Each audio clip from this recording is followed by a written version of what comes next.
अस्सलाम वालेकुम वरहमतुल्लाहि वबरकातुहू। अल्हम्दुलिल्लाह रब्बिल आलमीन वस्सलाम अला रसूलिल करीम अम्मा बाद। नाज़रीन कराम, अल्हम्दुलिल्लाह सहरीअ में मां हाज़िर आहियां। कल्ह जेको मूं तव्हांखे दर्स ॾिनो हो जेको हो त उहो त रसूलुल्लाह सल्लल्लाहु अलैहि वसल्लम जी इंसानियत ते 4 वॾा अहसान ऐं असां ते 4 वाजिबात सन सिलसिले में। इन्हीअ जो पार्ट 1 थी वियो, हीउ पार्ट 2 उन्हीअ जे बारे में आहे, जंहिंमें मूं तव्हांखे ॿुधायो हो त इंसान ज़ात जे मथां नबी करीम सल्लल्लाहु अलैहि वसल्लम असांखे सिर्फ़ु उहे शयुनि जा हुक्म ॾिना अथई बहितरीन आहिनि, पाक आहिनि, साफ़ आहिनि, इज़त वारा आहिनि ऐं असांजे लाइ बहितरीन ज़िंदगी। ॿियो अहसान यनहम अनिल मुनकर, बुराईअ खां रोकियईं, हराम खां रोकियईं, ग़लति शयुनि खां रोकियईं ऐं ग़ुलामी इख़्तियार करण खां रोकियईं, माण्हुनि जी ग़ुलामी, इहे शयूं असांखे हर बुराईअ खां रोकियईं।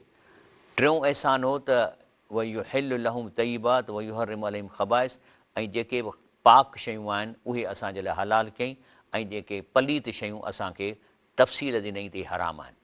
ऐं ॿियो यदउ अनहुम इसरहुम वल अग़लाल, ऐं असांजे मथां जेके ग़ुलामीअ जा ताक़ पियल हुआ, पोइ इंसान में ग़ुलामी, वॾे जी नंढ पंहिंजो जेको पीर जे मुरीद में ग़ुलामी, इहे असां खां ताक़ खयईं ऐं असांजे ॻिचीअ में जेके ॻट ऐं जेके जंजीरूं पियलियूं उहे असां खां लहिराईं।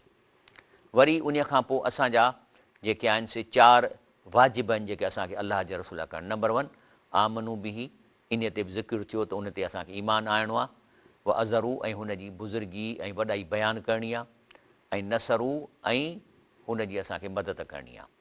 हाणे चोथों जेको रहे थो अॼु असां ज़िक्र कंदासीं, उहो आहे वतबऊ नूर लज़ी उनज़िल माहू, हिन क़ुर ते अमल करणु जेको उन सां गॾु जेको उन जे मथां नाज़िल कयो आहे, यानी वतबऊ नूर।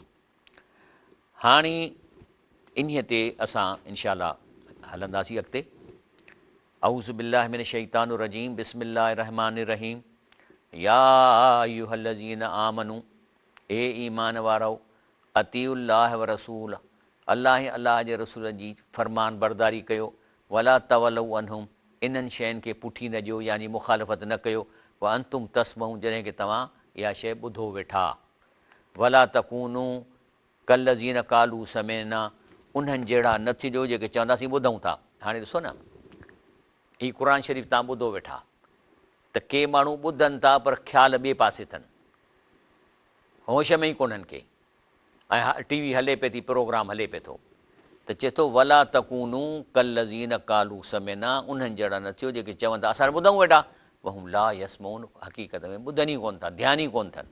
तंहिंजे करे अलाह फरमाए थो त इन शर्र दवाब इंदल्लाह, अलाह जे आॾो जेके ख़सीस तरीन जेकी हुनजी जेका पैदाइश आहे, उहे शयूं आहिनि जेके सुमुल बुकुमुन, जेके ॿोड़ा गूंगा आहिनि, अल्लज़ी ला यकुन, अकुल ई कोन्हे को। केतिरा अलाह जूं शयूं आहिनि, कीड़ा हूंदा, मकोड़ हूंदा, वला हलम। पोइ जॾहिं जहन्नम में वेंदा न माण्हू पोइ उते छा वञी चवंदा, कालू लव कुन्ना नस्म ओ नैकिल, काश असां क़ुर खे तवजह सां ॿुधूं हा ऐं सम्झूं हा त अलाह छा थो चवे।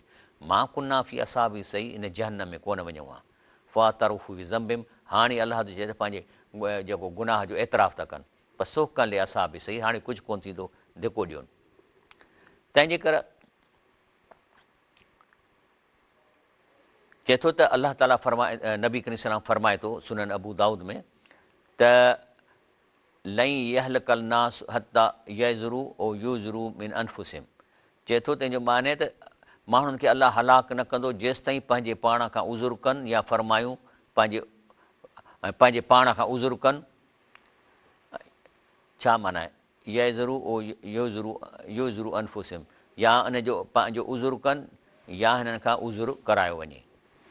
बहरहाल ॾुखी माना आहे, हींअर मां नथो करे सघां। हा, हाणे इन में चिटो कयो आहे। हे चए थो त मुझे रसूलुल्लाह सल्लल्लाहु अलैहि वसल्लम के साहबा में से एक ने बयान किया कि आपने फरमाया कि लोग हरगिज़ हलाक नहीं होंगे यहाँ तक कि अपने आप से उज़ुर करें, या फरमाया कि अपने आप से उज़ुर किए जाएं। इहो फ़र्क़ु आहे अरबीअ जे हिसाब सां। रसूलुल्लाह सल्लल्लाहु अलैहि वसल्लम फरमाए थो त ख़ूबसूरत ईमान कंहिंजो आहे। इन्हीअ जे बारे में जेको अचे थो, छो अखर नंढा आहिनि थोरो माने सां। नबी कंहिं साहब खां पुछो त तव्हांजे नज़दीक सभ खां ख़ूबसूरत ईमान कंहिंजो आहे, त फरमायूं त मलाइकत फ़रिश्तनि जो। त नबी साईं चयो त ईमान इहे छो न आणींदा, छो त उहे रब सां गॾु वेठा आहिनि।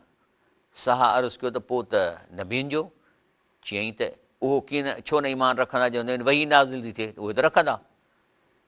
त साहब अर्ज़ु कयो त पोइ भला असां सहाबिन जो। चई तव्हां ईमान छो न लाहींदो जॾहिं मां तव्हां में मौजूदु आहियां।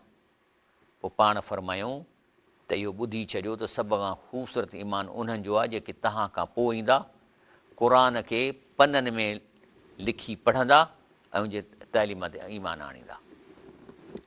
याने इहो ख़ूबसूरत ईमान उन्हनि जो आहे जिन न साहबनि ॾिठो, न अलाह जे रसूल खे ॾिठो, न अलाह वटि आहिनि, पर क़ुर मिलियनि ऐं क़ुर खे पढ़ंदा, उन्हनि सुफ़नि मां पढ़ी ईमान आणे इन ते अमल कंदा। इन्हनि माण्हुनि जो आहे अई ख़ल्क़ अजब इलेको ईमाननि, कहिड़ी मख़लूक आहे जंहिंजो ईमान ख़ूबसूरत हूंदो सभिनी खां, फरमायो रसूलुल्लाह सल्लल्लाहु अलैहि वसल्लम। पोइ जेके हिन क़ुर खे छॾे था ॾियनि न, पोइ नापास थींदा। छो त कोर्स त हीअ आहे न, कोर्स जो किताब हीअ आहे। जेकॾहिं हिनखे कोन पढ़ंदो त पेपर त हले पियो थो, हिन फेल थींदा। पोइ अलाह जो रसूल इहा ई ॻाल्हि कंदो, चवंदो वकाल रसूल या रबी इन क़ौम इत्तख़ज़ू हाज़ल क़ुर महजूरा। मुंहिंजी क़ौम इन लाइ नापास थी आहे, जहन्नम इन लाइ थी वञे जो मुंहिंजी क़ौम हिन क़ुर खे छॾे ॾिनो, हिजुर करे छॾियो।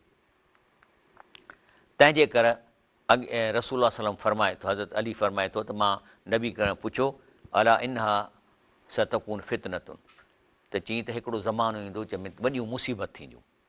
फ़कुल त हज़रत अली पुछे त मूं पुछियोमांसि मल मखरज मिन्हा या रसूलल्लाह, पोइ साईं इन मां फितने मां मुसीबत मां निकिरण जो कहिड़ो तरीक़ो, ईअं कोन थो पुछेसि त इहो कहिड़ो फितनो हूंदो।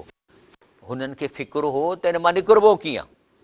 चयईं इन्हनि मुसीबतुनि मां निकिरणु आहे किताबुल्लाह, हिन क़ुर खे चंबिड़ी पवणु, माना करणु, पढ़ण ते अमल करणु। छो त फ़ीह नबा मां कान क़बलकुम, छो त हिन में अॻियनि क़ौमुनि जा मिसाल आहिनि। व ख़बरुनि मां बाद, ईंदड़ हालात जी बि हिते इंडिकेशन थी पई आहे। व हुकुम मां बैनकुम, विच में कीअं फ़ैसिलो कजे उहो सॼो कानून हिन में आहे। उहो फ़सल लई सबिल हज़ल, ऐं इहो पथर ते लिको आहे, इहा कंहिंजा ख़्याल न आहिनि। ऐं इहो आहे तंहिंजे करे हज़रत शेख हिंद मौलाना महमूद हसन दारुल देवबंद में आयो ऐं इन जो इहो स्टेटमेंट मौलाना मुफ़्ती मोहम्मद शफ़ी रहमुल्लाह पंहिंजी किताब वहदत अल उम्मत में कयो आहे। यानी छा हो त इन खे छो जेल में विधो वियो, इन लाइ जेल में विधो हो जो अंग्रेज़नि इहो ऐलान करायो त बाबा इंडिया पाकिस्तान में क़ुर माण्हुनि खां फुरियो, त चऊंसि इहो नथो थी सघे। चई पोइ उनखे अजनबी कयो, माना अरबीअ में क़ुर छापियो, मां खे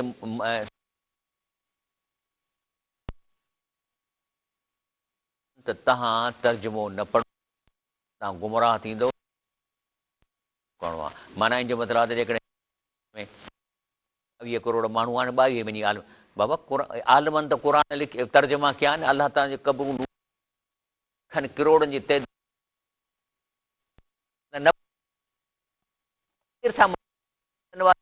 खयो था अचनि। सो चए थो माल्टा में विधो वञिसि न वञी हज़रत शेख हिंद खे, छो त हुन चयो त असां हिन अंग्रेज़नि जे साज़िश में न ईंदासीं, असां क़ुर माना खे आम माण्हुनि खे बसि लफ़्ज़ जी माना क़ुर खे ॿुधाईंदासीं ऐं तर्जुमे लाइ चवंदासीं त कनि, पढ़नि, ज़रूरु पढ़नि। त अंग्रेज़नि CIA वारनि हुनखे कंप्लेन कईसीं हिकिड़ो मौलवी आहे, इहो असांजे लाइन ते नथो अचे। चई ॿधी वञो, वञी कारे पाणीअ में माल्टा में क़ैद कयनिसि। त उन खां पोइ जॾहिं बीमार थियो, पोइ ॾिठूं त हाणे हीअ बीमार आहे, TB थी वई अथसि, पोइ छॾे ॾिनऊंसि। त माल्टा की कैद से वापस आने के बाद एक रात, हीअ मौलाना मुफ्ती शफ़ी लिखियो आहे, बाद इशा दारुल उलूम में तशरीफ़ फरमा थे, उलमा का बड़ा मजमुआ सामने था। फरमाया कि हमने तो माल्टा की ज़िंदगी में 2 सबक सीखे। ये अल्फाज सुनकर सारा मजमा हम तन गोश हो गया कि इस उस्ताद उलमा दरवेश जिसने 80 साल उलमा को दर्स देने बाद आखिर में जो सबक सीखे वो क्या है। 80 साल उलमा खे दर्स ॾियण खां चए थो त मां त माल्टा जे जेल में 2 सबक सिखिया आहिनि। हैरत में पइजी आहे सभई, अलाए कहिड़ी ॻाल्हि थो करे। चए थो त मैंने जहाँ तक जेल की तन्हाइयों में इस बात पर गौर किया, पूरी दुनिया में मुसलमान दीनी और दुनवी हर हैसियत से क्यों तबाह हो रहे हैं, तो उसके 2 सबब मालूम हुए। एक, उनका कुरान को छोड़ देना, दूसरा उनके आपस के इख्तलाफात और खाना जंगी। इसीलिए वहीं से अज़म लेकर आया हूँ कि अपनी बाकी ज़िंदगी इस काम में सरफ करूँगा कि कुरान करीम को लफ्ज़न और मानन आम करूँगा। माना ॿियो कुझु बि न कंदुसि, न तफ़सीर, न फ़िको, न छा, आउं क़ुरान जी अवाम में लफ़्ज़ी माना। मिसाल तौरु अलाह ताला फरमाए थो त बेशक तव्हांजे लाइ अलाह जे रसूल सल्लल्लाहु अलैहि वसल्लम जे सीरत में उसवे हसना, उन्हनि जे लाइ जेके अलाह सां मिलणु चाहींदा आख़िरत ऐं अलाह जो ज़िक्र वधीक कंदा। हाणे माना कयूं न त माना रसूल सल्लल्लाहु अलैहि वसल्लम जी सीरत में असांजे लाइ सबक़ु आहे। हाणे इहा माना न कंदुसि त असां छा कंदासीं? सो चए थो त मां हाणे लफ़्ज़ी तर्जुमो माण्हुनि खे आम कंदुसि ऐं बच्चों के लिए लफ्ज़ी तालीम के मकादब हर बस्ती में क़ायम किए जाएंगे। माना ॿारनि जे लाइ लफ्ज़ी तालीम। त हिन जी माना छा आहे? बड़ों को अवामी दरस कुरान की सूरत में उसकी मानी से रोशन कराया जाए और कुरानी तालीमात पर अमल के लिए आमादा किया जाए और मुसलमान के बाहिमी जंग जिदाल किसी सीमत बर्दाश्त नहीं किया जाए। मौलाना मोहम्मद शफ़ी ने हज़रत शेख अल हिंद मौलाना महमूद हसन की इस बात पर बड़ा खूबसूरत, बड़ा मौजून तबसरा किया। वो फरमाते गौर किया जाए तो ये आपस की लड़ाई भी कुरान को छोड़ने का लाजिम नतीजा है। वो कुरान पर किसी दर्जे में भी अमल होता तो खाना जंगी यहाँ तक न पहुँचती। हे जो फ़िरका वारियत क़ाइमु वेठा न, हाणे हिकिड़ो असां वटि मेजर तबिको आहे, उहो ॿिए तबिके लाइ चए थो त इन जे नाले त इहे शैतानी लश्कर आहे जो असांजे मथां हमलो आवर थियो आहे।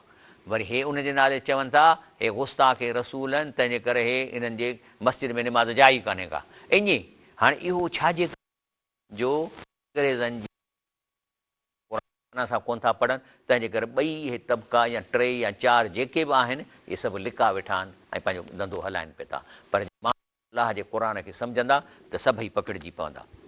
तंहिंजे करे रसूल सल्लम फरमाए थो तदब्बुर मां क़िलतिल क़ुरान, आहिस्ते आहिस्ते पढ़णु ऐं गौर करे माना पढ़णु, चाहे थोरो पढ़िजे, अफ़ज़ल मिन सूरतिल क़ुरान, इन मां कसरत आहे जो तेज़ पढ़िजे त इन खां बहितर आहे त थोरो ऐं सम्झी पढ़िजे।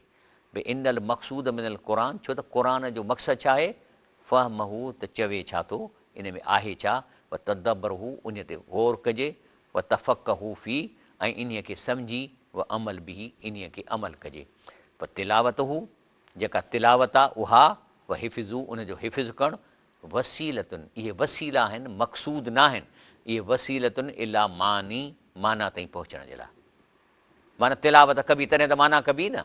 हाणे असां वटि वरी चयो आहे त तिलावत ई मक़सदु आहे, माना जी असांखे परवाह कान्हे का।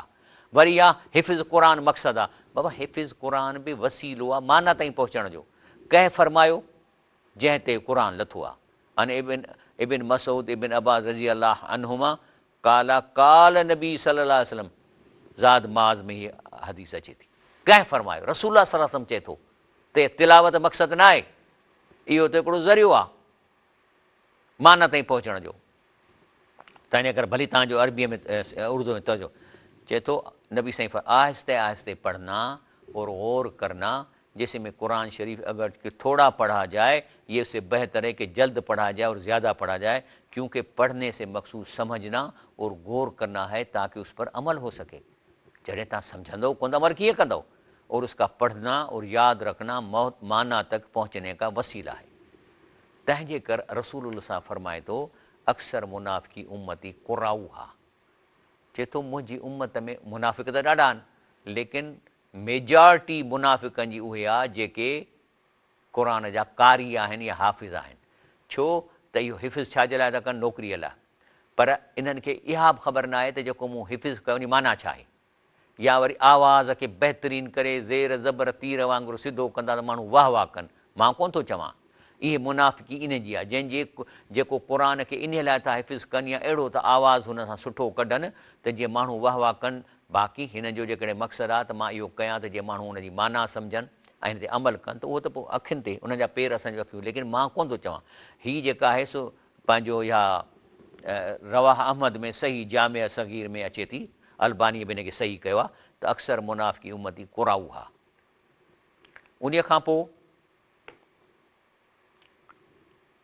नबी करीम सल्लल्लाहु अलैहि वसल्लम फरमाए थो या अबा ज़र खे त इन तग़दू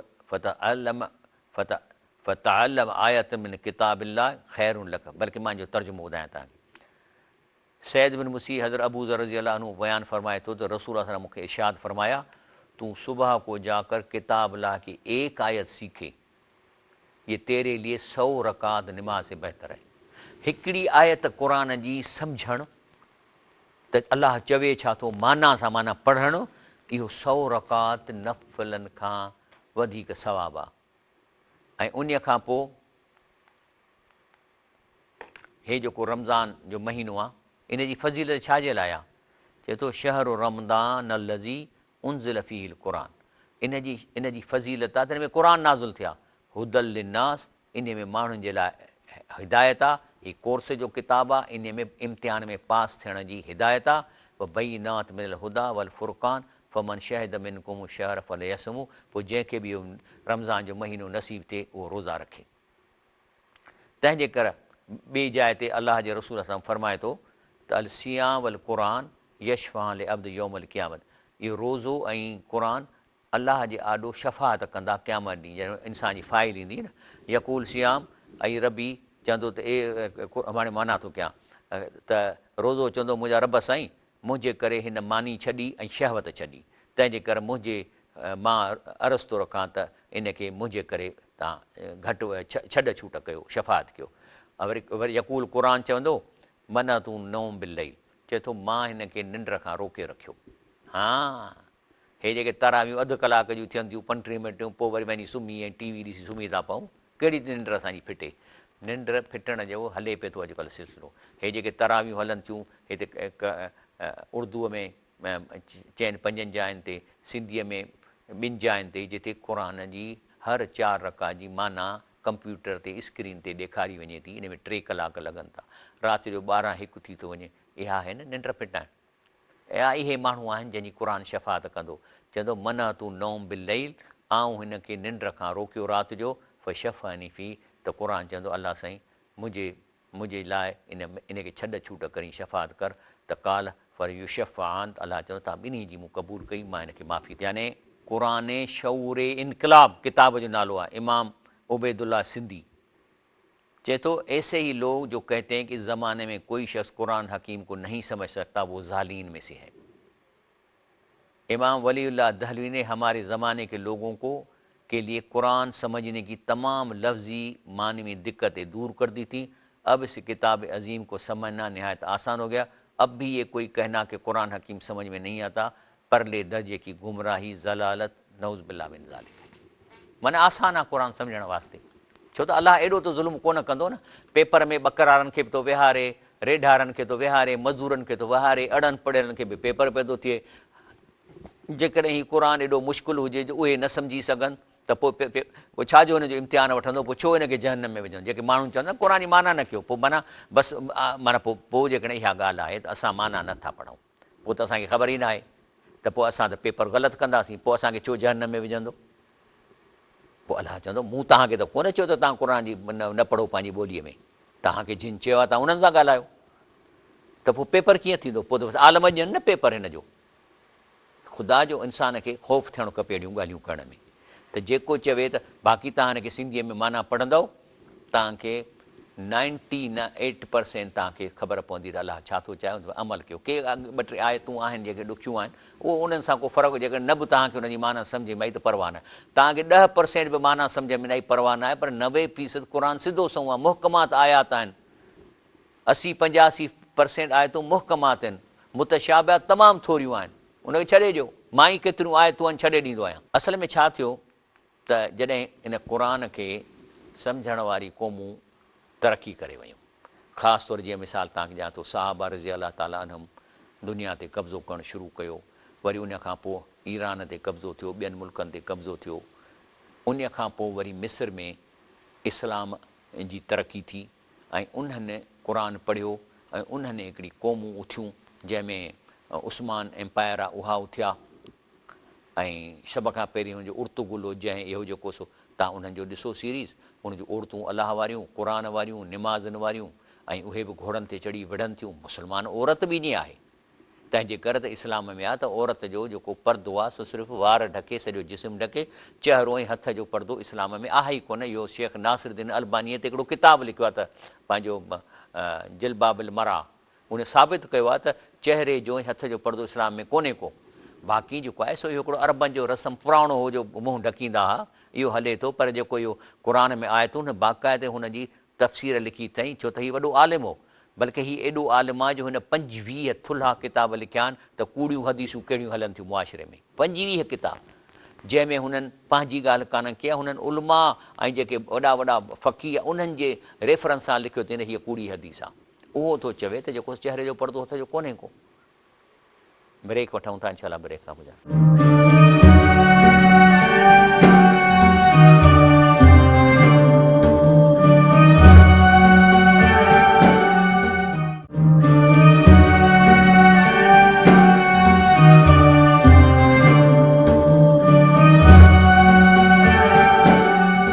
जी अस्सलाम वालेकुम रहमतुल्लाहि व बरकातहू। त ॻाल्हि हले पई त जेके असांजो मौज़ू इहो हो त पंहिंजो ज़ालीन उहे आहिनि जेके चवनि था त असांखे क़ुर माना सां पढ़ूं था पर सम्झ में कोन थो अचे, इहे गुमराह आहिनि।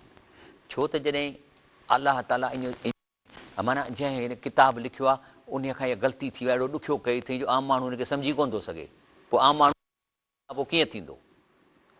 मां अर्ज़ु पे कयो त जेके आहिनि से इन क़ुर खे सम्झण वारनि दुनिया ते कब्ज़ो कयो, दुनिया में तरक़ी कई, मुल्क फ़तह कया, सहाबा रज़ी अलाह ताला अनहुम अलाए किथां खां केसि ताईं पहुता। वरी जेका मेजर इस्लाम जी इहा थी त जेके उस्मान एम्पायर हुई पंहिंजो तुर्कीअ मां, उहे उथिया आहिनि ऐं तक़रीबन यूरोप ताईं मुल्कनि ते कब्ज़ा करे विया आहिनि। यूरोप ते उन्हनि जो जॾहिं आस्ते आस्ते वरी छा थींदो आहे न, हर शइ खे ज़वाल थींदो आहे। चोटीअ ते पहुची वरी उहो सुस्त थींदा आहिनि, अलाह खे क़ुर खे छॾींदा आहिनि या वरी दुनिया जे कम में मश्ग़ूल, पोइ वरी आस्ते आस्ते वञो। इहो तरीक़ो आहे, माना हीअं ग्राफ मथे वेंदो वरी हेठि लहंदो आहे। त जॾहिं उस्मान एम्पायर जो ग्राफ हेठि लहे पियो त इन में हीउ जेको आहे इन्हनि जेको अंग्रेज़ आहे न, इहो सभिनी खां वधीक शरीर रहियो आहे। इन्हनि इहे ॼार ठाहिया त मुस्लमाननि खां क़ुर कीअं फुरिजे, न त हीअ दुनिया ते वरी कब्ज़ो करे वेंदा। तंहिंजे करे हिननि जी हिकिड़ी मजलिस में हीअ आहे पंहिंजो मिनिस्टर ऑफ सोसाइटीज़, उहो थो छा थो चवे, उहो चए थो त असांखे खपे त मुस्लमाननि खां इहे क़ुर हथ में फुरियऊं, उन्हनि खां क़ुर खे मुस्लमाननि खां अजनबी कयूं। जे इहे क़ुर मुस्लमान सम्झी पढ़ंदा, इन्हनि जे हथ में क़ुर हूंदो, असां कॾहिं बि हिननि ते कब्ज़ो करे कोन था सघूं। इहो ई तरीक़ो आहे। वरी हीअ आहे जेको आहे सो प्राइम मिनिस्टर आहे इन जो, हीअ त साॻियो ई आहे। अच्छा, त इते अलाह ताला फरमाए थो त इन्ना नहु नज़लना ज़िक्र व इन्ना लहु लहाफ़िज़ून, चए थो क़ुर जी त हिफ़ाज़त अलाह कई आहे। माना इन अंग्रेज़ चाहिनि पिया त हिन क़ुर जा लफ़्ज़ हेॾे होॾे कयूं, इहो मुमकिन कोन्हे को। माण्हुनि हुनखे सम्झायो त चरिया न थियो, हीउ को तव्हांजो लिखियलु अंग्रेज़ी किताब कोन्हे जो हिकिड़ो चैप्टर कढी वञे त ॿिया अखर विझो ऐं नो खे येस कयो, येस खे नो कयो। हीउ क़ुर करोड़नि माण्हुनि जे दिलनि में हिफ़िज़ थियल आहे। त वात पटिजी वियो, चई एॾो क़ुर हिफ़िज़ थियल आहे, चई हा इहो चेंज कोन थींदो। पोइ चई इहो ई तरीक़ो आहे त माण्हुनि खे मौलवियुनि जे हथां ड्रिॼारियो त हीउ क़ुर तव्हां तर्जुमे सां न पढ़ो, गुनाहगार थींदव। त छाकाणि त अलाह पाण चयो न इन्ना नहु नज़लना ज़िक्र व इन्ना लहु हाफ़िज़ून, माना क़ुर जी मां हिफ़ाज़त मां कंदुसि, मां नाज़िल कयो आहे, तंहिं करे हाफ़िज़ मुक़ररु करे छॾियईं। जॾहिं इन्हनि इहो चयो त इन में मिस्र में हीउ शख़्स हो इमाम बदीउद्दीन सईद नुरसी, उन्हीअ जेको आहे सो तहरीक हलाई त इस्लाम खे क़ाइमु रखियो, अंग्रेज़नि जो मुक़ाबिलो कयईं। हिन खे 19 दफ़ा ज़हर ॾिनो वियो, हिन केतिरियूं जंगियूं लड़ियूं, पर हिन जे हिमत जे करे टर्किश में इस्लाम बाक़ी रही आयो। हाणे वरी ब्रिटिश जेके आया न, कानकर कयूं, इंडिया ते अची कब्ज़ो कयनि ब्रिटिश कंपनी ऐं मुग़लनि खां हुकूमत फुरियऊं। हीउ उन्हनि जो प्राइम मिनिस्टर आहे। 2-3 दफ़ा तव्हांखे ॾेखारियो, रिपीट थो थिए पर ॿुधी छॾियो। विलियम ग्लेडस्टोन आहे, जंहिं छा कयो जो जॾहिं ख़बर पयसि त असांजी ईस्ट इंडिया कंपनी त वापारु कान कंदी पर हिंदुस्तान ते कब्ज़ो कंदी, त जीअं हितां असां मिनरल्स कढूं, उतां जूं मइदनियात ताईं साईं उन जा जेके शयूं आहिनि उहे खणूं ऐं चोरायूं। त हिन चयो त ॾिसो, चए थो त as long as there is this book in the hands of the Muslims, चई जेसि ताईं हीउ क़ुर माण्हुनि जे हथ में आहे तव्हां अमून सां हुकूमत न करे सघंदव। तंहिंजे करे पहिरियों कमु कयो त हिन क़ुर खे मुस्लमान खां अजनबी कयो। तंहिंजे करे जेको आहे अचे माण्हुनि खे सेखारियऊं त बाबा कम आहे, आम माण्हू माना न।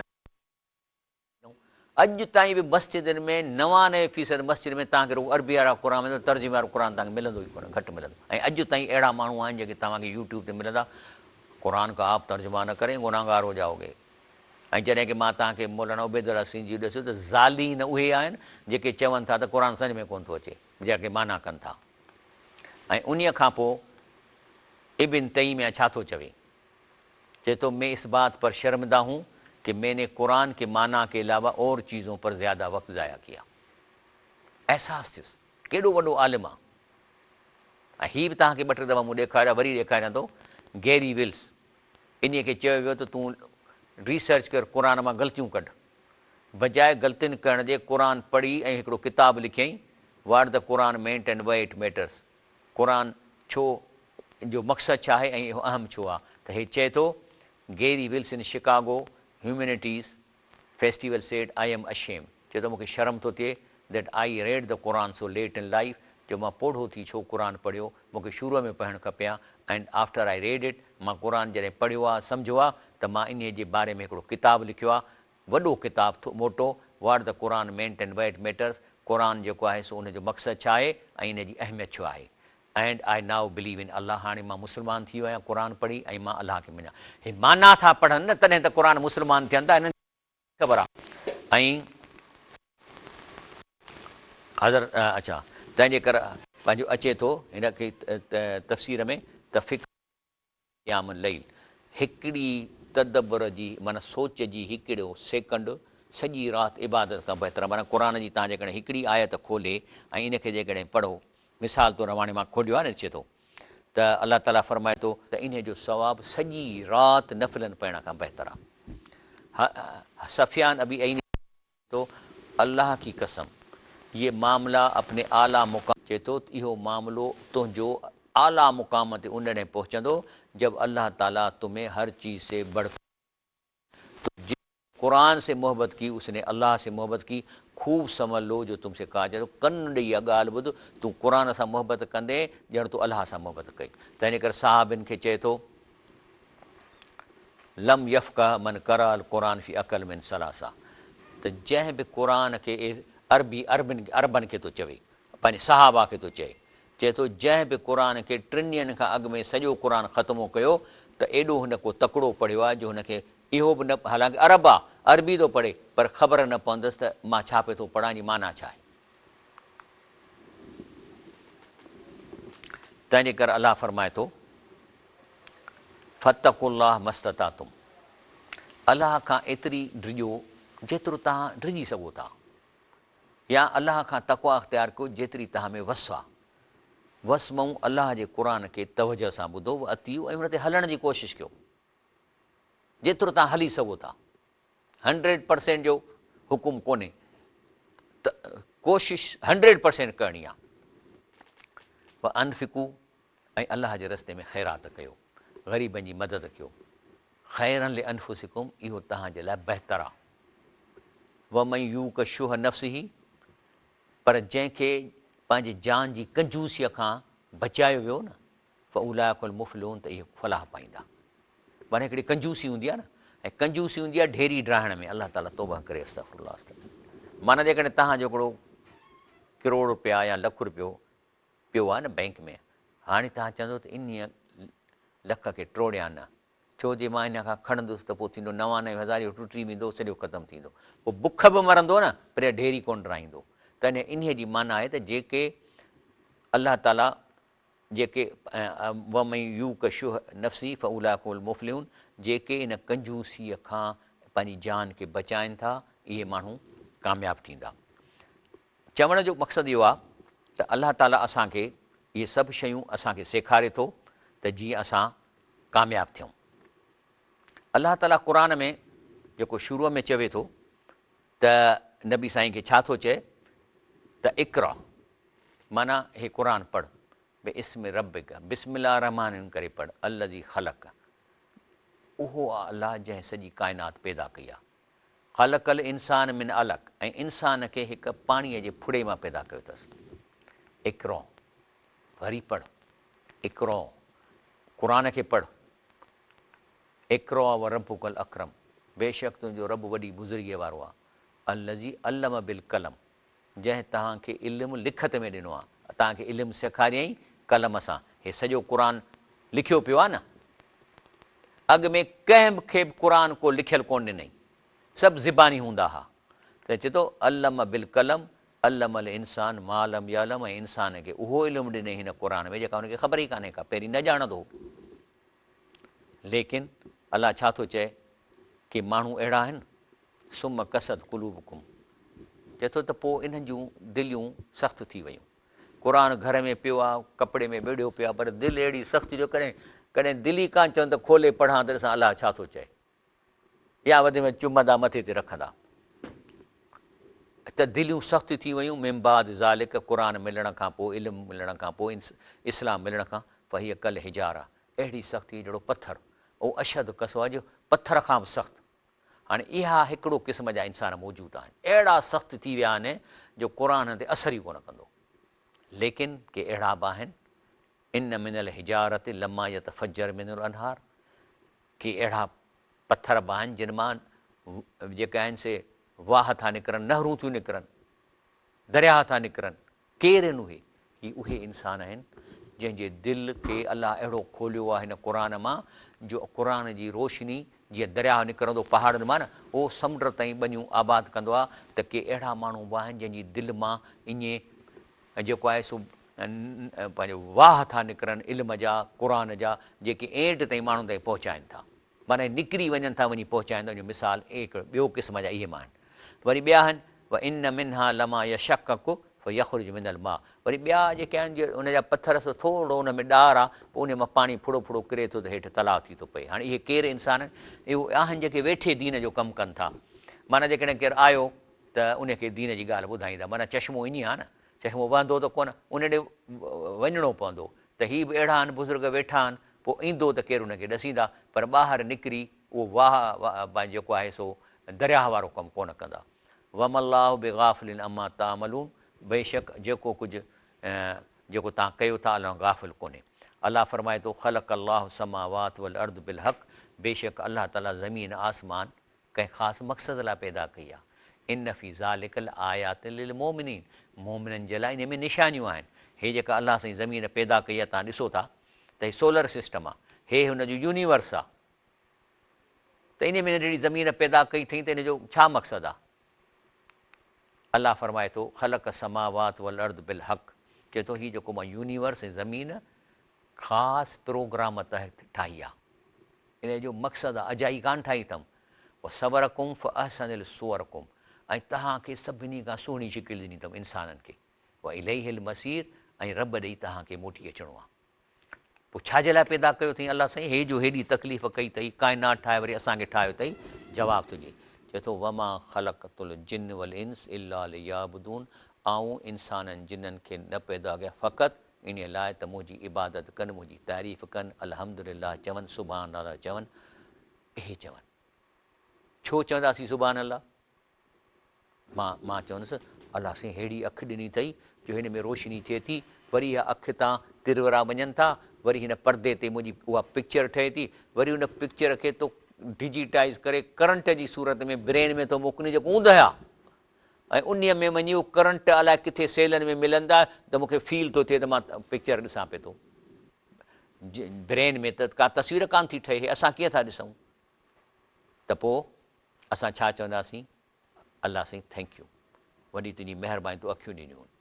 वरी पाणीअ जे हिकिड़े फुड़े मां बि ज़रड़े में उन ॿार जी सॼी केमिस्ट्री आहे, अखियूं कीअं हूंदसि, शिकिल कीअं हूंदसि। त इहो आहे त अलाह साईं चाहे थो त मुंहिंजे हिन ख़लक़त ते गौर करे ऐं इम्प्रेस थी चओ सुभान अल्लाह। इहो आहे पर्पज़ लाइफ जो, इहो पर्पज़ आहे असांखे पैदा करण जो, त अलाह जे शयुनि ते गौर करे इम्प्रेस थियो, पोइ अलाह जी तारीफ़ कयो।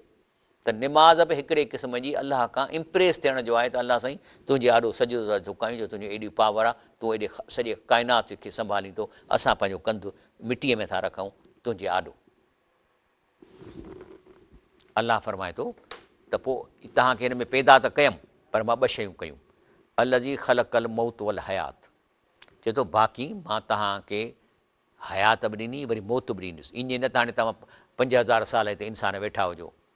चए थो मां पैदा कयो आहे मौत ऐं हयात छाजे लाइ, लियब्लुवकुम, त मां तव्हांजो इम्तिहान वठां। छो त इम्तिहान जो हिकिड़ो पीरियड हूंदो आहे न। हाणे पेपर 3 कलाकनि जो हूंदो आहे न, त बाबा पेपर शुरू थींदो वरी 3 कलाक खनि हिते बि असांजी ज़िंदगीअ में मौत अचिणो आहे। इहो असांजो पेपर जो पीरियड आहे। त लियब्लुवकुम, त असीं तव्हांखे आज़मायूं त तव्हां हिन ज़िंदगी में कीअं पेपर कयो आहे। माना पेपर जो हिते मुंहिंजो मतिलबु छा आहे, त अमल कीअं कया अथव। हिन कोर्स ते हलियो, पढ़ियो करे इन ते पेपर ॾिनव, या धोखे ते पेपर ॾिनव, या माण्हुनि जे ॼटनि जे चवण ते पेपर ॾिनव। चए थो त तव्हांजो आज़माइश वठां, अयुकुम अहसन अमला, त तव्हां मां बहितर अमल कंहिं कया आहिनि, वहुल अज़ीज़ुल गफ़ूर। अलाह फरमाए थो यालम मा फ़िस समावात वल अर्द, चए थो बाक़ी जो ही मूं सिस्टम सॼो ठाहियो आहे न यूनिवर्स ज़मीन जो, इन्हीअ जी मॉनिटरिंग मां कयां थो पियो। मूंखे सॼी ख़बर आहे जेका कजो आहे। पोइ यालम मां तुसिरून व मां तुलिन, बल्कि तव्हां ते बि मुंहिंजी मॉनिटरिंग फिक्स आहे। जो जेका शइ तव्हां दिलि में लिकायो था उहो बि असां ॼाणे थो, ऐं जेको तव्हां ज़ाहिर कयो था अलाह उहो बि ॼाणे थो। वल्लाहु अलीम बिज़ाति सुदूर, बल्कि अलाह तव्हांजे दिलि में ॻाल्हि जेका आहे, जेका तव्हां अञा कढी कान्हे, उहो बि ॼाणे थो। छो त जेका दिलि में ख़्यालु पैदा थियो थो, हिकिड़ी मशीन आहे जेका अंदरि पियल आहे। उहा कंहिं ठाही आहे? अलाह ठाही आहे। जंहिं ठाही आहे उनखे रीड करे थो वठे। ब्रेक ते वञूं था इंशाअल्लाह।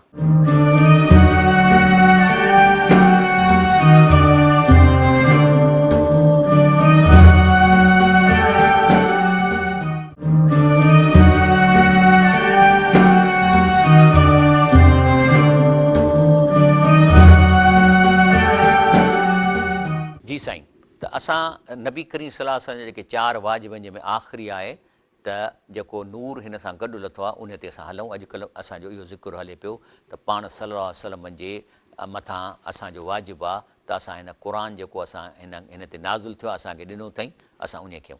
अलाह ताला क़ुर में फरमाए थो मां उरीद मिनहुम रिज़्क़िन, चए थो मां त तव्हांजो इम्तिहान थो वठां, बाक़ी मूंखे तव्हां मां को रिज़्क़ जी मां तव्हांखां नथो चाहियां त तव्हां मुंहिंजे लाइ कोडर हणो, या मुंहिंजे लाइ का वंगार वहो, या मूंखे मथे मानी मोकिलियो। व मां उरीद, ऐं चए थो मां तव्हां खां रिज़्क़ मां उरीद मिनहुम रिज़्क़िन व मां उरीद युतिमुन, न को मां चाहियां थो त तव्हां मूंखे खारायो। इन अल्लाह हुअ रज़ाक़, बल्कि सभिनी खे रब थो खाराए। ज़ुल कुवतिल मतीन, हू तमामु वॾी कुवत वारो आहे। तव्हांखे उहो रज़ाक़ आहे जेको खाराए थो।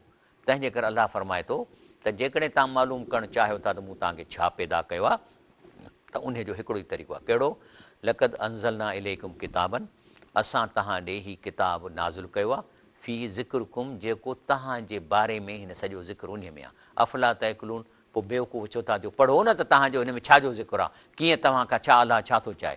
तंहिंजे करे हज़रत अबी बिन काब रज़ी अल्लाह खे कंहिं चयो त मूंखे वसियत कयो। उन छा चयो?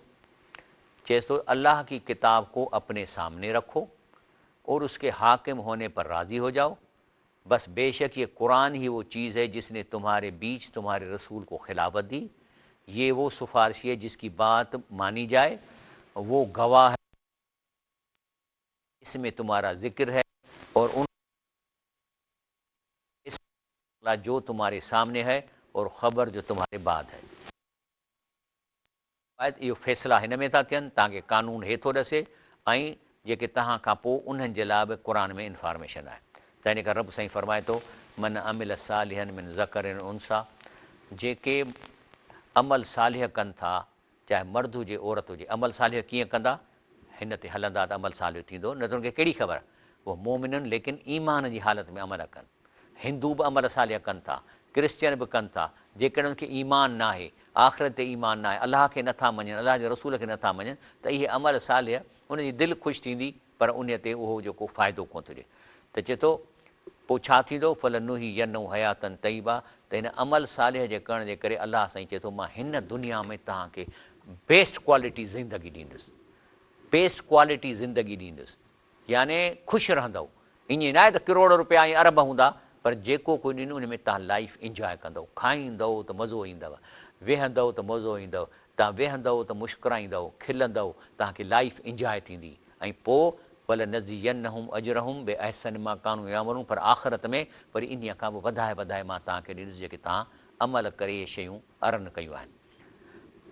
हसन बसरी रहमतुल्लाह फरमाए थो त अल्लाह की कसम, कुरान के अलावा कोई गनी नहीं, उसके बाद कोई मोहताजी नहीं।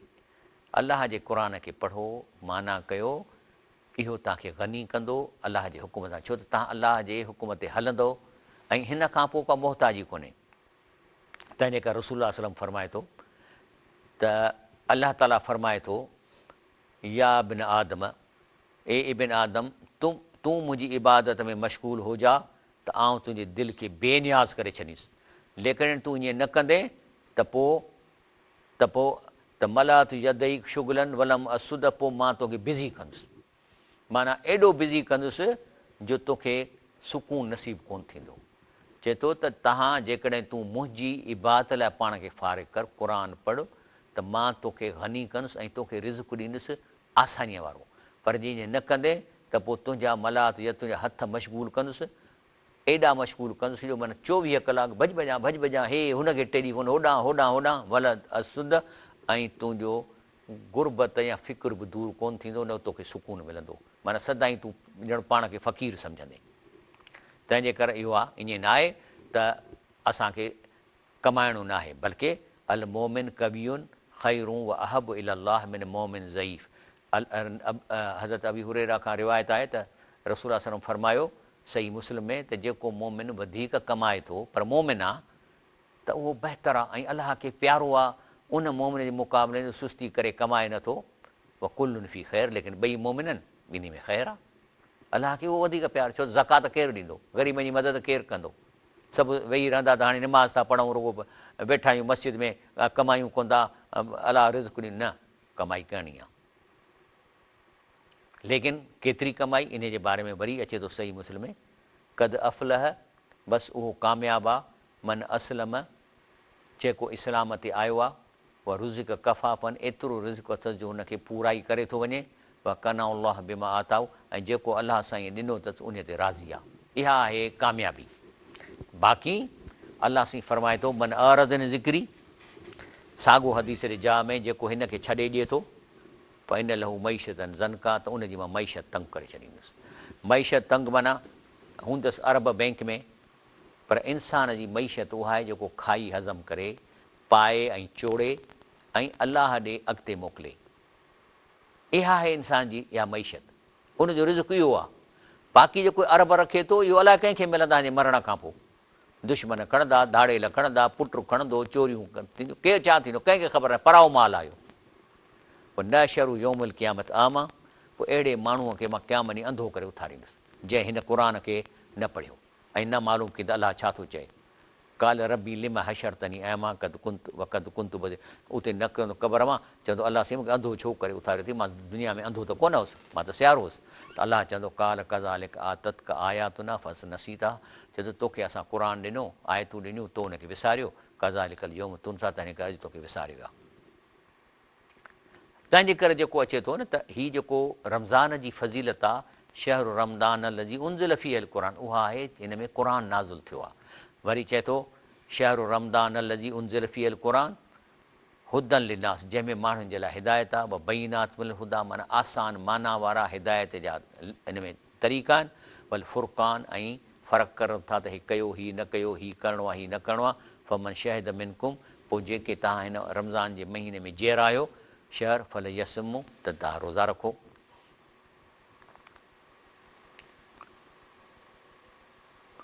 हज़रत अबू हुरैरा फरमाए थो त बेशक वो घर जिसमें कुरान पढ़ा जाता है वो अपने रहने वालों के लिए कुशादा हो जाता है, उसकी खैर बढ़ जाती है। ऐं क़ुर कहिड़ो पढ़णु, माना मालूम करणु त अलाह असांखे छा थो चवे, इहो आहे क़ुर पढ़णु, इहो आहे त अलाह चवे छा थो, असल उहो आहे क़ुर पढ़णु, तो उसकी खैर बढ़ जाती है और उसमें फरिश्ते आते हैं, शयातीन निकल जाते हैं। बेशक वो घर जिसमें अल्लाह की किताब में से कुछ नहीं पढ़ा जाता वो अपने रहने वालों के लिए तंग हो जाता है, उसकी खैर कम हो जाती है और फरिश्ते उससे निकल जाते हैं और शैतान उसमें आने जाने लगते हैं। तंहिंजे करे रब साईं नबी करीम सल्लल्लाहु अलैहि वसल्लम फरमायो आहे त ला यज़ीद फिल उम्र इल्लल बिर, तव्हांजी उमिरि बि फिक्स कान्हे, ईअं न चओ हाणे मां 49 साल में मरी वेंदुसि, न। मिसाल तौरु हिकिड़ो माण्हू आहे 60 साल में मरी वियो, हाणे इहा त हिनजी उमिरि हुई, लेकिन चए थो जेकॾहिं को इंसानु नेक अमल कंदो त हुनजी उमिरि वधी वेंदी। ला यज़ीद फिल उम्र इल्लल बिर, यानी कोई चीज़ उम्र को नहीं बढ़ा सकती सवाइ नेकी के। ऐं भली मां तव्हांखे माना थो कयां। रसूल फरमाए कोई चीज़ उम्र को नहीं बढ़ा सकती सवाए नेकी के और कोई चीज़ तकदीर को नहीं टाल सकती सवाए दुआ के। याने तव्हां जेकॾहिं दुआऊं घुरंदो त तव्हांजी तकदीर में लिखियल मुसीबतूं ड्राहियूं थी वञनि। माना तव्हांजी तकदीर बि फिक्स कान्हे, उहो रोज़ानो ड्रहे थी ऐं लिखिजे थी। और मर्द अपने गुनाह की वजह से रिज़्क़ से महरूम कर दिया जाता है। सुनन इब्न माजा में इब्राहिम बिन अब्दुल वाहिद मुक़द्दसी रहमुल्लाह फरमाए तो जब उन्होंने इल्म के लिए सफ़र का इरादा किया तो ज़िया मुक़द्दसी जो बुज़ुर्गों ने उन्हें वसीयत की, कुरान को बहुत ज़्यादा पढ़ो, उसको छोड़ो नहीं, क्योंकि जिस कदर तुम उसको पढ़ोगे उसके मुताबिक तुम्हारे लिए आसानी की जाएगी। हिते पढ़ण जो मतिलबु आहे, छो त अरब आहिनि, हे त पढ़ंदा त सम्झंदा, त असां चवंदासीं त इन जो मतिलबु आहे त क़ुर खे वधि में वधि पढ़ त अलाह छा थो चवे, इन खे छॾ न, छो जेतिरो मालूम कंदे त अलाह छा थो चवे उन मुताबिक़ तोसां आसानी कई वेंदी। अलाह फरमाए थो या लज़ीन आमनू अतीउल्लाह व रसूल, अलाह ऐं अलाह जे रसूल जो चयो मञो, वला तवल्लऊ अनहु, उन्हनि खे पुठी न ॾियो, व अंतुम तस्मऊं, जॾहिं की तव्हां क़ुर ॿुधो बि था, पर वीचारा ॿुधनि किथे था। हिते त सम्झे थो त हर माण्हू क़ुर खे सम्झी ॿुधे थो, तंहिंजे करे त अलाह अलाह रसूल चवण ते कोन था हलनि। पर छा थो चए, वला तकूनू कल्लज़ीन कालू समेना, उन्हनि जहिड़ा न थियो जो चवनि था असां क़ुर ॿुधो आहे, वहुम ला यसमून, पर सम्झनि ई कोन था त छा ॿुधोसीं। या अय्युहल्लज़ीन आमनू, ए ईमान वारो, या अय्युहल्लज़ीन आमनू नुस्तजीबू लिल्लाह बिल रसूल, अलाह ऐं अलाह जे रसूल जो चयो मञी ऐं उनजे हुकुमनि ते हलो, इज़दाकुम, जेको तव्हांखे दावत ॾियनि था, लिमा युहिकुम, जंहिंमें तव्हांजी ज़िंदगी आहे, वाह लमू, इहो ॼाणो, इहो सम्झो, अन अल्लाह यहूल बैनल मरा वल क़ल्बी, अल्लाह इंसान मर्द ऐं इंसान ऐं उनजे दिलि जे विच में आहे, इन्नहु इलैहि तुहशरून, ऐं रब ॾे तव्हांखे गॾु कयो वेंदो। वमन अज़लम, इन खां वधीक ज़ालिम केरु आहे, मिमन ज़ुकिर बि आयात रबी, जंहिंखे क़ुर पढ़ी ॿुधाइजे थो, सुम आरज़ अनहा, ऐं मालूम नथो करे त मूं छा ॿुधो, ऐराज़ थो करे, परवाही कान्हेसि का। इन्ना मिनल मुजरिमीन मुंतकिमून, असां अहिड़नि मुजरिमनि खां इंतकाम वठंदासीं। छो न वठंदो, मुजरिम छो थियासीं? मिसाल तौरु तव्हां कंहिं माण्हू वटि कमु कयो था, हू तव्हांखे 3000 पघार ॾिए थो, बाबा मेहन खे चारो ॾींदे, मेहन खे वेंझारींदे, झंकाए वेंदे, चारे खणी ईंदे, तव्हां मां ठुप को बि कमु कोन था कयो, पघार हर महीने खयो था वञो, मालिक वीचारो हिते आहे कोन, ख़बर कान्हे, जॾहिं साल खां पोइ मोटी ईंदो त ॾिसंदो त मेहूं त मुयूं पयूं आहिनि ऐं पघार आहिनि, हर वक़्तु खई पे, त पोइ उनखे छा चवंदो त तूं नेक शख़्स आहीं, चवंदो तूं मुजरिम आहीं, तोखां इंतकाम वठंदुसि, इहे तोखां सभु पैसा मेहुनि जा भराईंदुसि। अलाह बि इहा ॻाल्हि थो करे त वमन अज़लम, इन खां वॾो ज़ालिम केरु आहे, मिमन ज़ुकिर बि आयात रबी, जो उनखे ॿुधाइजे थो क़ुर मां तोखे करिणो छा आहे, सुम अरज़ अना, त उन ते ध्यानु ई कोन थो ॾिए, इन्ना मिनल मुजरिमीन मुंतकमून, त अहिड़नि मुजरिमनि खां असां इंतकाम वठंदासीं। तंहिंजे करे चए थो अलाह साईं, व सभे बिहम्द रबिक, पंहिंजे रब जी तस्बीह कर, व कुन मिन साजिदीन, ऐं अलाह खे सजदा कर, व अबुद रबक, ओसि ताईं अलाह जी इबादत कंदो रहो, हता याती कल यकीन, जेसि ताईं तोखे यकीन, यकीन कीअं ईंदो, जॾहिं मरण महिल फ़रिश्ता नज़र ईंदा, साह कढण वारा, उनखे सकरात चइबो आहे, त पोइ त हुनखे यकीन ईंदो त वाक़ई हीअ सभु ॻाल्हि सची आहे, हींअर त पक कान्हेसि का, पर मरण खां पोइ अञा साह कोन निकितो अथसि, त यकदमि हुनखे उहे फ़रिश्ता नज़र ईंदा जेको हुनजो रूह कढणु ईंदा, लेकिन उहा जेका सीन हेॾे कम्यूनिकेट न करे सघंदो, ॻाल्हाईंदो त घर घर आवाज़ु निकिरंदसि, त ओॾी महिल हू चवंदो हाय, हे त ॻाल्हि सॼी सच आहे, ऐं त ध्यानु ई न कयो ज़िंदगीअ में, त वाक़ई हे त फ़रिश्ता आहिनि अलाह जा, ऐं अचे हुन सां ॻाल्हाईंदा बि सही, चवंदा तो ज़ुल्म कयो आहे, तूं नापास थियो आहीं, तोखे पादर लॻंदा, हाणे निकिर ॿाहिरि, त तंहिं ते न निकिरंदो, हुनखे ॿाहूं ॿधंदो, माफ़ु कयो, मूंखे छॾियो, मूंखे कलाकु छॾियो, 2-3 छॾियो, त मां वञी कोई शयूं अंडू करे अचां, कोन क़बूलु कंदसि। तंहिंजे करे अलाह ताला फरमाए थो त अलाह जी इबादत कर, सल क़ाइमनि, पहिरीं कोशिशि करे बीही निमाज़ पढ़, पर लम तस, पर जेकॾहिं का तकलीफ़ अथई फ़काए, त पोइ बीही निमाज़ पढ़, पर लम तस, पर अञा बि तुंहिंजी तकलीफ़ वॾी आहे, अलल जन, त सुते निमाज़ पढ़, फरमायो रसूलुल्लाह सल्लल्लाहु अलैहि वसल्लम। अलाह फरमाए थो अल्हम्दुलिल्लाहिल्लज़ी अंज़ल अला अब्दिल किताब, अलाह फरमाए थो त अलाह चए थो त अलाह हमद कॾहिं कॾहिं पंहिंजो पाण कोन कंदो आहे, चए थो अलाह जो उन अलाह जो हमद आहे, जंहिं पंहिंजे बाने ते हीउ क़ुर नाज़िल कयो आहे, वलम यजलऊ एवजा, माना हिन क़ुर जे लफ़्ज़नि जी ॿीण अंदरुनी माना कान्हे का। न त शाह लतीफ़ जॾहिं ॻाल्हि थो करे मारवीअ जी त इहा ख़बर पई थी त अंदर जी माना हीअ अलाह जी ॻाल्हि थो करे। त हिते हिन क़ुर जे अंदर में का माना कान्हे, जेका क़ुर ॾिनल त जेको आहे सो इहा उन जी माना आहे। या लज़ीन आमनू अज़कुरू नेमतुल्लाह अलैकुम, ए ईमान वारो अलाह जूं नेमतूं यादि कयो जेके तव्हांजे मथां आहिनि। इज़ातकुम जुनूदुन, तव्हांजे मथां अहिड़ियूं फ़ौजूं आयूं, फ़अरसलना अलैहिम रीहन, जंहिंजे मथां असां हवाऊं मोकिलियूं, व जुनूद लम तरऊं हा, ऐं अहिड़ा लश्कर जेके तव्हां न ॾिठा माना फ़रिश्ता, व कान अलाह बिमा तामुरून बसीरा, बेशक अलाह ताला जेको तव्हां कयो था ॾिसो। हाणे अंदरूनी माना कीअं कंदव? हाणे हिन में अचे थो जुनूद लम तरऊ हा, त अहिड़ा लश्कर जेके तव्हां न ॾिठा। ॿी जाइ ते वरी हिनखे एक्सप्लेन थो करे तो अलाह जा फ़रिश्ता जेके हुनखे ॾंडा पिया आहिनि बदर में। हाणे इन जी अंदरूनी माना कीअं कंदा? चवंदा असांजो बुज़ुर्ग हो, उहो पीर अची वियो, उॾी आयो, हीअं कयईं, इहे कंदा। त चए थो अलाह जी शुक्र आहे जो जेको आहे सो हिन क़ुर में अंदरूनी माना न रखी आहे। फ़सब्बिह बिहम्दि रब्बिक, तंहिंजे कर तूं रब जी तस्बीह कर, उनजो हम्द कर, वस्तगफिरू, गुनाह करी या ग़लती थिए त माफ़ी वठि, इन्नहू कान तवाब, बेशक अलाह ताला तवबो क़बूल कंदड़ आहे। तंहिंजे करे अलाह फरमाए थो त क़यामत जे ॾींहं ते छा थींदो, यौम नहशुरु मिन कुल्लि उम्मतिन फ़ौजन, अलाह ताला क़यामत जे ॾींहं ते मुख़्तलिफ़ ग्रुप विरहाईंदो ज़रूरु। हाणे हिकिड़ो ग्रुप ख़ासि विरहाए थो, मिमई युकज़्ज़िबु बिआयातिना फ़हुम यूज़ऊन, जेके हिन क़ुर खे छॾे ॾिनो आहे, घर में पियो पर पढ़ण जी कोशिशि न कनि था। अलाह चवे छा थो, इहो ग्रुप वरी सेपरेट गॾु कंदो ऐं उन्हनि खे यूज़ऊन माना गॾु कयो वेंदो। हता इज़ा जाऊहा, जॾहिं हुन ग्रुप में अची बीहंदा इहे जिन क़ुर खे कॾहिं बि कोन पढ़ियो, त अलाह छा थो चवे, पुछेनि थो, काल कज़बतुम बि आयाती, तव्हां क़ुर खे कूड़ो सम्झो या तो हुनखे छॾे ॾिनो, वलम तुही तूं बिहा इल्मा, तव्हां थोरो चखी बि कोन ॾिठो, पर थोरो त पढ़ी ॾिसो आहे न, छो छॾे ॾिनव? अब माज़ा कुंतुम तामलून, पोइ तव्हां ॿियो कहिड़ो कमु पिए कयो ज़िंदगीअ?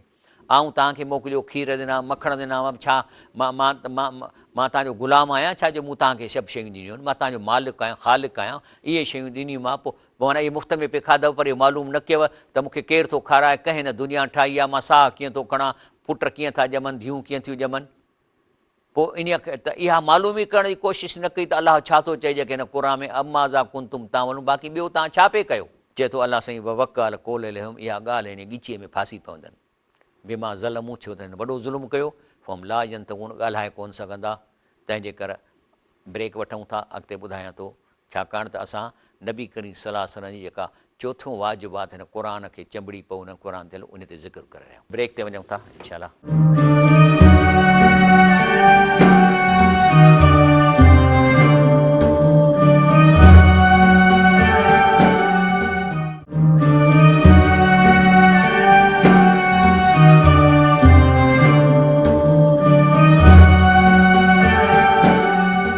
जी जनाब, इंशाअल्लाह हे आख़िरी सेक्टर आहे।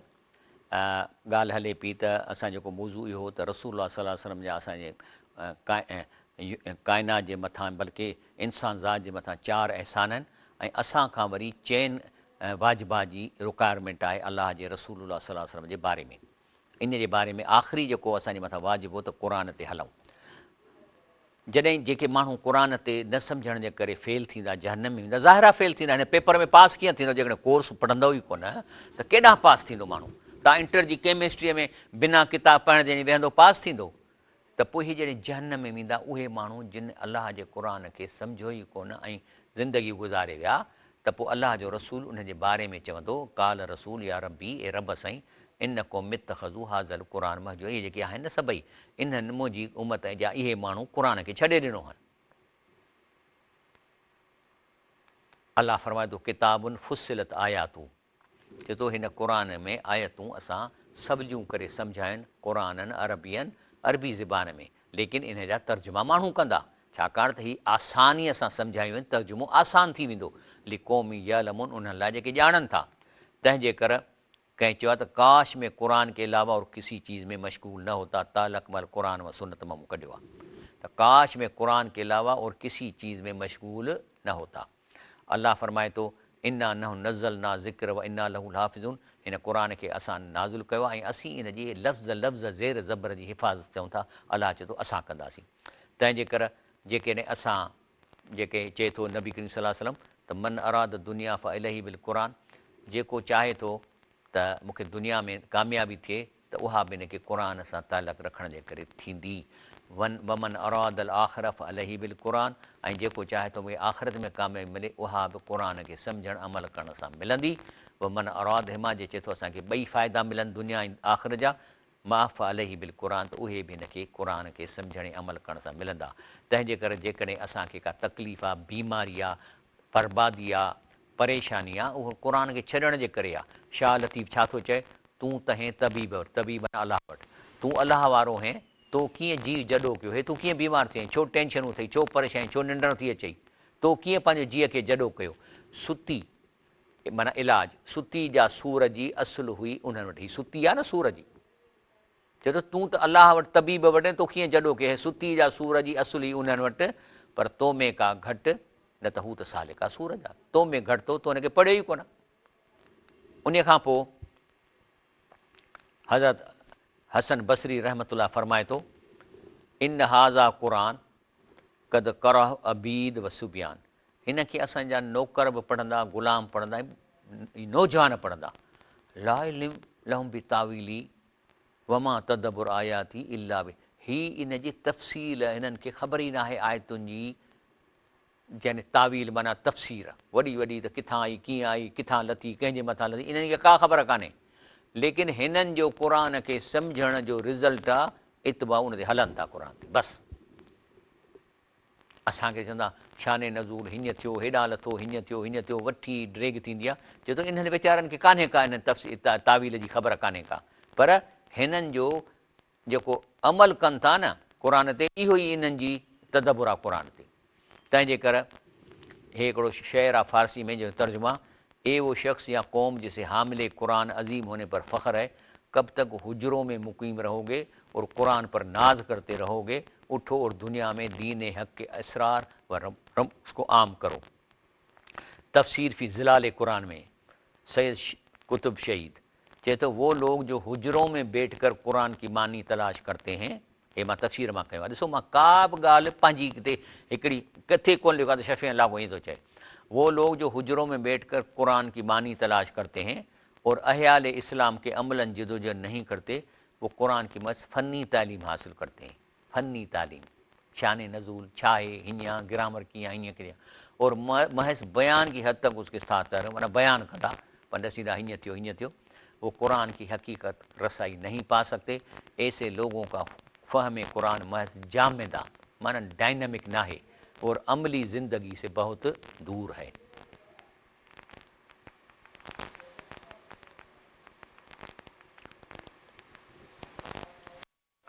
अल्लाह ताला फरमाए तो अल्लज़ीन आतैनाहुमुल किताब, जिनखे असां कुरान ॾिनो आहे, यतलूनो हक़ तिलावती, इन जी तिलावत कनि था, पर तिलावत जा हक़ अदा था कनि, ऐं जेके इन तिलावत जा हक़ अदा कनि था उलाइक युमिनून बि, उन्हनि जो आहे हक़ीक़त में ईमान हिन क़ुर ते। ऐं कहिड़ा आहिनि तिलावत जा हक़? नंबर 1, ये असां कुरान मां कढिया आहिनि। पहिरियों, कुरान हकीम के साथ वफादारी ये है कि उसके जो हकूक़ हम पर आयद होते हैं उनको अदा किया जाए।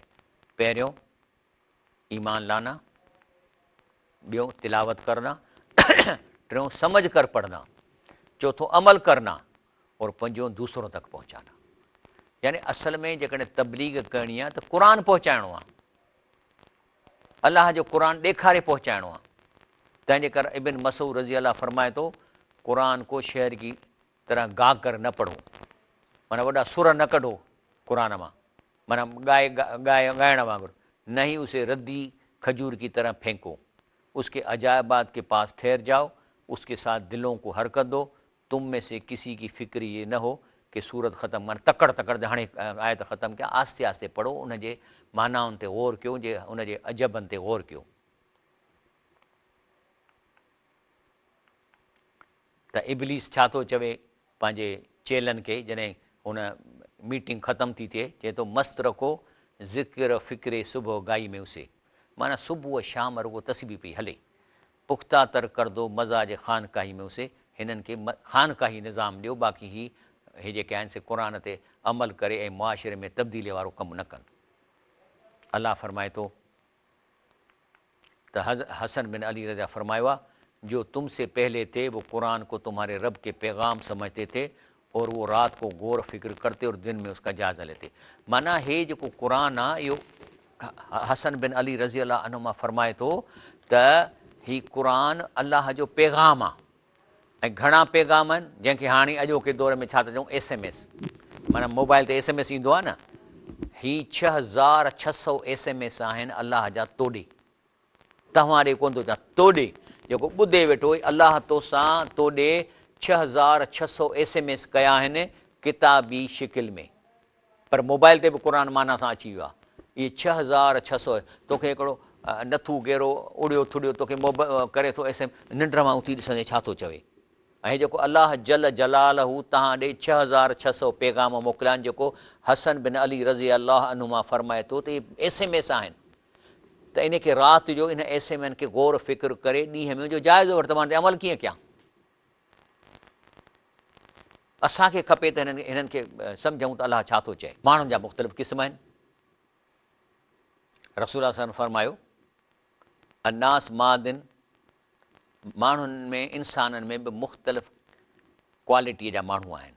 क मादिन फिज़ा ज़हब, जीअं खाण में चांदी बि निकिरंदी आहे, सोन बि निकिरंदो आहे।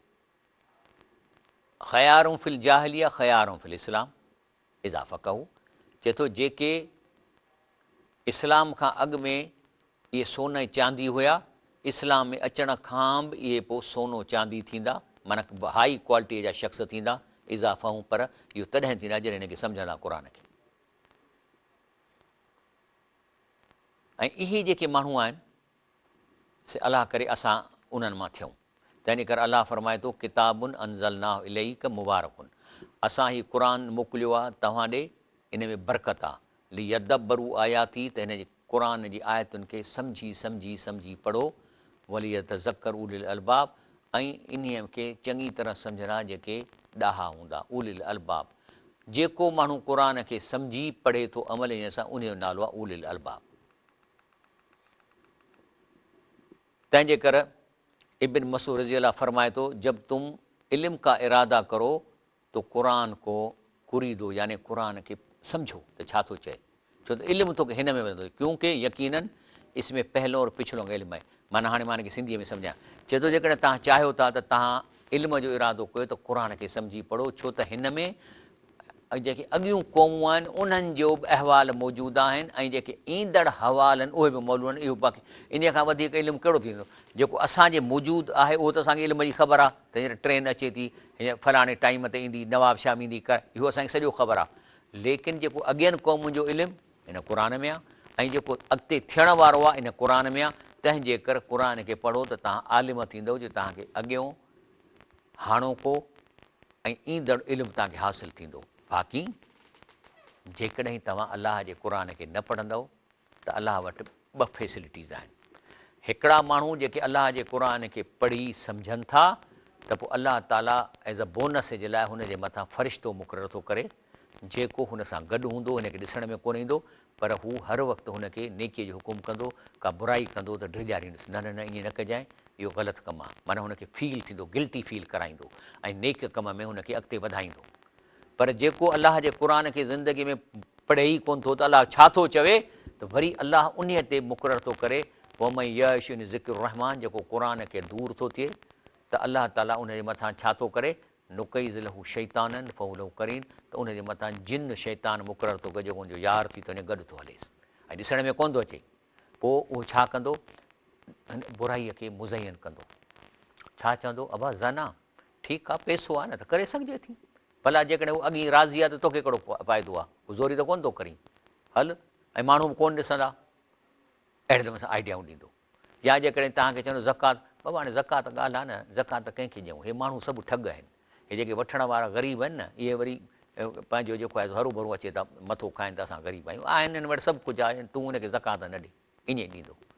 पोइ छा था कनि, व इन्नहुम लयसुद्दूनहुम अन सबील, इहे उन्हनि खे सिधे रस्ते खां रोकनि था, इहे शैतान जे विसो कंदा। पोइ यह सबून अनहुम मुहतदून, पर हुनखे फीलिंग इहो कराईंदा त तव्हां त वॾा बुज़ुर्ग आहियो, हिदायत या वारा आहियो, वॾा तव्हां हिदायत याफ़्ता हो। हाणे मिसाल, हिकिड़ो माण्हू रिश्वत थो खाए, किरोड़े किरोड़े वज़ीर रिश्वत था खाइनि, किरोड़े किरोड़े अरब। पोइ इहो शैतान क़ुर कोन था पढ़नि, पोइ शैतान उन्हनि खे इहो जेको जिन आहे छा चवंदो, बाबा ॻाल्हि हल ॻोठ, ऐं हे 10-12 वीचारा ग़रीब घुराए ऐं उन्हनि खे जेको आहे न सो 5-5 हज़ार लिफ़ाफ़े विझी ॾे। साईं उहो 75,000 जेको आहे सो 15 ॼणनि खे ॾींदो। पोइ छा चवंदुसि शैतान, ॾिठई तूं नेक आहीं, तूं वॾो भलो कमु कयो आहे, ऐं इहा सभु अन मोहतरूं तूं हिदायत ते आहीं, अलाह तोसां राज़ी आहे, ऐं पोइ वरी ख़ुशि थी वेंदो। इहो कोन चवंदुसि तो अरब खाधा आहिनि चोरीअ जा हराम जा, ऐं हे तो ज़कात या जेका मदद इहा बि हराम जे पैसनि मां थो करी। हींअर ॾियनि था न, छा था चवनि त असां राशन ॾींदासीं ग़रीबनि खे, ऐं उन जे लाइ शायदि प्राइम मिनिस्टर बि चयो त असां लाइ 55 अरब मुख़्तसिस कया आहिनि। अड़े तव्हां अलाह तव्हां खां पुॼे, तव्हां अवाम जे बैतुल माल मां पंहिंजे मर्ज़ीअ ते खणी 55 ॾियो था। इहो बैतुल माल त अवाम जे नफ़े लाइ आहे, इन मां इस्पतालूं हलंदियूं, शफ़ात हलंदियूं, ॿारनि जूं स्कूल हलंदा, स्कूलनि में बेंचूं ईंदियूं। तव्हांखे जेकॾहिं ग़रीबनि खे ॾियणो आहे त तव्हांजो अरबपति आहियो। हे जेके बि हींअर MP MN थिया आहिनि का ग़रीब आहिनि, वॾा ज़मीनुनि वारा आहिनि, बल्कि इन्हनि में अक्सरियत उन्हनि जी आहे जिन खे अंग्रेज़नि ज़मीनूं ॾिनियूं त जीअं अवाम खे पादर हणो, न त असांजे ख़िलाफ़ु को पंहिंजो बलवो न कनि। हे उहे आहिनि, मेजॉरिटी उन्हनि जो औलाद आहे, जिन खे अंग्रेज़नि असांजे मथां पादरनि हणण जे लाइ उन्हनि खे ज़मीनूं ॾेई उन्हनि खे चवंदो तव्हां हिन जे मथां तव्हांखे ॾियां थो मां ज़मीनूं। त तव्हां वटि एॾी प्रॉपर्टी आहे त तव्हां ग़रीबनि खे पंहिंजनि पैसनि मां नथा ॾियो। तव्हांखे 10-10 पेजारो में वञो त भला हिकिड़ी पेजारो विकिणो त 2 करोड़ मिलंदव, 2 करोड़ में 5-5 हज़ार जो त 200 माण्हू वठी वेंदा। उहे बि अवाम जे ख़ज़ाने में था ॾियो, पंहिंजे हथां कढण में कंहिंखे बि कुझु कोन थो थिए। अफ़सोस आहे। तंहिंजे करे इहे जेके माण्हू आहिनि इन्हनि जे मथां शैतान चढ़ी थो वञे, इहे शैतान ख़ुदि थी था वञनि, ऐं पोइ कहिड़ा कम कंदा, अक्सर अमीर आहिनि। केरु थो चए क़ुर सूरे वाक़िया 45, ऐं उन खां पोइ शिरक, कूड़ा कसम खणणु, ऐं अलाह जे रसूल जे सुनत ते न हलणु, ऐं वरी इहो यकीन कोन अथनि त मरण खां पोइ उथंदासीं। सूरे जासिया आयत 32, दुनिया जे धोखनि में अची विया आहिनि। सूरे जासिया 35, चवनि था त असांजी दिलनि ते ताला आहिनि, मुलनि जी ॻाल्हि सम्झ में कान ईंदी। सूरे बकरा आयत 88, ऐं अलाह जे रस्ते में रकावटूं कंदा। सूर निसा 61। हाणे छा आहे, हे बेनज़ीर इनकम में पंजाब में घरनि में था ॾियनि। हिते असां वटि 2-3 ॼणा हिकिड़ा शिकिलनि में ई शोधा था लॻनि, इन कंप्यूटर जॾहिं बीठा आहिनि, अचे जो औरतूं गॾु थियूं आहिनि त इन सवनि जे त 500 औरतूं न्याणियूं परदेदार औरतूं असांजूं सिंधियाणियूं जॾहिं कॾहिं घरनि मां कोन निकितियूं, उन्हनि खे 5 हज़ारनि जे लालच में शहर में घुराए बेइज़तो कयो थो वञे, वीचारियूं धिका थियूं खाइनि, पाणी पीअण जो कोन्हे हिन को, आऊं ड्रम भराए पियो थो पहुचायां उते हुननि खे पाणी पहुचाइण लाइ। त इहो कहिड़ो तव्हां अलाह जे रस्ते में चंदो था ॾियो जो बेइज़ती करे सिंधियुनि की औरतुनि खे नंगो उघाड़ो करे ॿाहिरि कढो था 5 हज़ार जे करे, जॾहिं की ॿियनि सूबनि में त इज़त सां उन्हनि खे पैसा मिलनि था। छा कजे? इहा रकावटूं विझण न अलाह जे रस्ते में, ऐं चइबुनि त छा चवंदा, कालू कुलूब न गुल्फुन, क़ुर थो चए। चवंदा न बाबा मौलवीअ जी ॻाल्हि सम्झ में, असांजे दिलनि ते, असांजे दिलि में ताला आने, न ॿुधंदासीं। पर चए थो बल लानहुमुल्लाह बिकुफ्रिहिम, इन कुफ्र जे करे अलाह लानत कई आहे हुननि जे मथां। फ़क़लीलन मां युमिनून, इन में चंद आहिनि जेके इन ॻाल्हि खे मञनि था या ईमान आणनि था। तंहिंजे करे अलाह ताला चए थो वइन तुते अक्सर मिन फिल अर्द, जेकॾहिं तव्हां अक्सरियत जेके माण्हू ज़मीन में आहिनि उन्हनि जे पोयां हलंदव, युज़िलूक इन सबीलिल्लाह, इहे अलाह जे रस्ते खां तव्हांखे थेड़ींदा। यतबीन ज़न, इहे न क़ुर पढ़नि था, न माना कनि था, इहे रुगो ॿुधनि ॻाल्हियुनि ते हलनि था ऐं पंहिंजे सोच ते ज़िंदगी गुज़ारनि था। व इन हू मिला यख़रुसून, ऐं इन ते कूड़ ठाहिनि था। तंहिंजे करे जेको आहे सो हज़रत इब्न मसूद फरमाए थो, यकीनन ही कुरान पाक ये दिल समेटने वाले हैं तो तुम उनको कुरान के साथ मशगूल करो और इसके अलावा किसी और के साथ नहीं।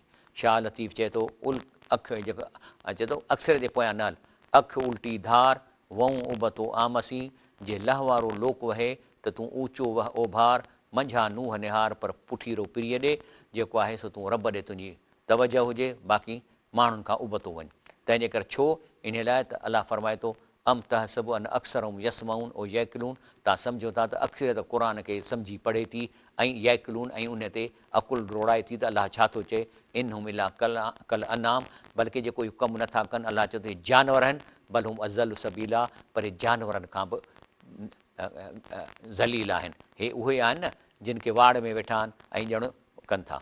तंहिंजे कर जी हा, तंहिंजे करे जेको सो शाह लतीफ़ जेके आहे सो इन क़ुर जी माना कई आहे, जंहिंजे बारे में मखदूम दरीमी गिरोड़ी चए थो, आहे अब्दुल लतीफ़ ते रज़ामंदो रहमान जोड़े जंहिं क़ुर सिंधीअ में सही कयो। ऐं शाह लतीफ़ पाण चए थो, जे तो बेतभायां से आयतूं आहिनि, नियो मन लाइन पिरिया सिंधी पार ॾे।